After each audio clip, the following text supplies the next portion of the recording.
അപ്പോൾ നമ്മൾ ഇന്നത്തെ മീൻപിടുത്തം ഈ കിണറ്റിലാണ്. ഇതിലൊരു 10-12 മുഷുണ്ട്. നമ്മൾ ആഫ്രിക്കൻ മുഷ് എന്നൊക്കെ പറയുന്നത്. ആ സാധനം ഒരു 10-12 ഉണ്ട്. ഇത് വീട്ടിലെ കിണറാണ്. ഉപയോഗിക്കാതായപ്പോൾ ഞാൻ തന്നെ മുമ്പ് ചൂണ്ടയിട്ട് കിട്ടിയ ചെറിയ ചെറിയ ഈ ആഫ്രിക്കൻ മുഷിനൊക്കെ ഇതിലിട്ടതാണ്. കിണർ ഉപയോഗിക്കില്ല, അതുകൊണ്ട് അതിൻ്റെ കളികളൊക്കെ ഇവർ കാണിക്കുന്നു. ചളികൾ ഇളക്കി മറിച്ചാൽ ഇവരെ പരിപാടിയാണ്. ഇവരെ ഫുഡാണ് ഉച്ചക്ക് ആകെ 1 ടൈം ഫുഡാണ്.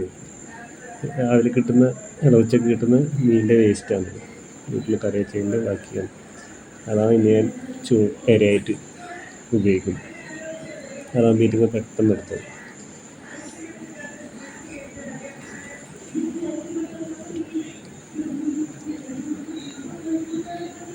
ഇട്ട് കഴിഞ്ഞാൽ വേണ്ട താമസമില്ലാതെ തന്നെ ഇവർ പെട്ടെന്ന് അറ്റാക്ക് ചെയ്തു. അതുകൊണ്ട് തന്നെ വെയിറ്റ് ചെയ്യേണ്ട ഒരു ആവശ്യം വേണ്ടി വരുന്നില്ല.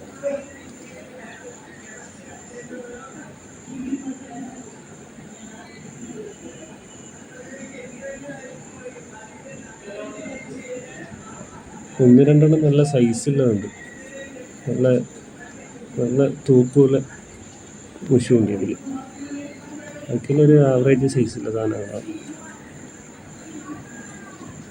അവരുടെ മെയിൻ ഫുഡ് പറഞ്ഞ് തന്നെയാണ് ഈ മീനിൻ്റെ വേസ്റ്റാണ്.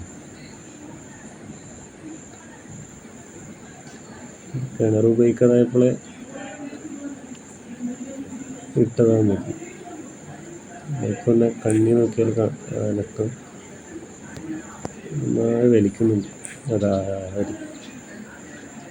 ഏതോ ഒരു നിർഭാഗ്യവൻ അതിൽ പെട്ടിട്ടുണ്ട്.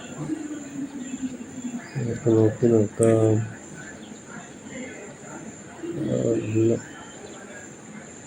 നല്ല വിലയാണല്ലോ. ചൂണ്ട പൊട്ടിക്കാനുള്ള ചാൻസ് കാണുന്നുണ്ടല്ലോ. നോക്കാം നമുക്ക്.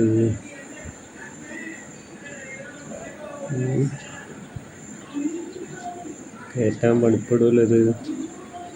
പൊട്ടിക്കാനുള്ള ചാൻസ് കൂടുതലാണ്.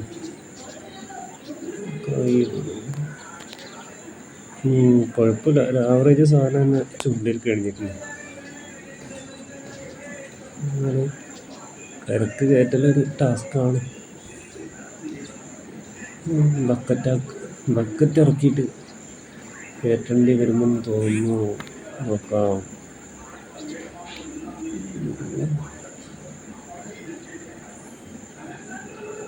കിട്ടാതെ കിട്ടിയാൽ രക്ഷപ്പെട്ടു. അങ്ങനെ ഞങ്ങൾ കരക്കെത്തിച്ചിരിക്കുകയാണ് ഗൈസ്.